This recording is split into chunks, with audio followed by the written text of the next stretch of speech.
दोस्तों सबसे पहले मैं आपको बताऊंगा कि अगर आप एक एडवोकेट बनना चाहते हैं तो आपको क्या करना पड़ेगा, क्या पढ़ाई करनी पड़ेगी। देखिए, अगर आप 12th क्लास में हैं या फिर 12th क्लास पास कर चुके हैं तो आपको 5 साल की बीए एलएलबी का कोर्स कंप्लीट करना पड़ेगा। आपके पास दो ऑप्शन है, आप या तो गवर्नमेंट कॉलेज से कर सकते हैं या फिर प्राइवेट कॉलेज से भी लॉ कंप्लीट कर सकते हैं। अगर आप गवर्नमेंट कॉलेज से करना चाहते हैं तो आपको क्लैट एग्जामिनेशन क्वालिफाई करना पड़ेगा।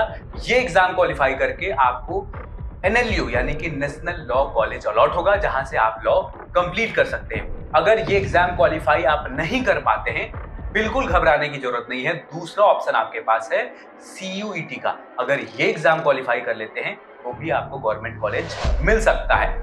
ये भी अगर आप क्वालिफाई नहीं कर पाते हैं, तीसरा आपके पास ऑप्शन है एमएचसेट का। अगर ये एग्जाम क्वालिफाई आप कर लेते हैं तो महाराष्ट्र में आपको गवर्नमेंट कॉलेज मिल सकता है, वहां से भी आप लॉ कंप्लीट कर सकते हैं। ये तो बात हो गई उनकी जो 12th क्लास पास कर चुके हैं, लेकिन उनका क्या जो ग्रेजुएशन कर चुके हैं, जैसे कि आपके पास बीए की डिग्री हो, बीकॉम की डिग्री हो, ऐसे लोग एडवोकेट कैसे बन सकते हैं। तो देखिए, आपको 5 साल की बीए एलएलबी करने की जरूरत नहीं पड़ेगी। अगर आपके पास कोई भी ग्रेजुएशन की डिग्री है तो आपको सिर्फ 3 साल की एलएलबी का कोर्स करना पड़ेगा।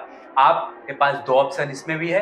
अगर आप प्राइवेट से करना चाहते हैं तो प्राइवेट से करिए, अगर आप गवर्नमेंट कॉलेज से करना चाहते हैं तो उसके लिए आपको प्रिपेयर करना पड़ेगा। अब क्या सिर्फ लॉ डिग्री मिल जाने से आप एक एडवोकेट बन जाएंगे? तो देखिए, ऐसा बिल्कुल भी नहीं है। एक बार आप लॉ कंप्लीट कर लेते हैं, आपके हाथ में लॉ डिग्री आ जाती है, इसके बाद जिस भी स्टेट में आपको प्रैक्टिस करना है वहां की बार में आपको अपना एनरोलमेंट कराना पड़ेगा। एनरोलमेंट कराने के बाद एज एन एडवोकेट उस स्टेट में आप कहीं पे भी अपनी प्रैक्टिस स्टार्ट कर सकते हैं। इसके बाद आपको एआईबी, जो कि हर साल कंडक्ट कराया जाता है, एग्जाम देना पड़ेगा, जिसके बाद आपको सर्टिफिकेट ऑफ प्रैक्टिस मिलेगा, जिसके बाद आप देश भर में कहीं पे भी प्रैक्टिस कर सकते हैं।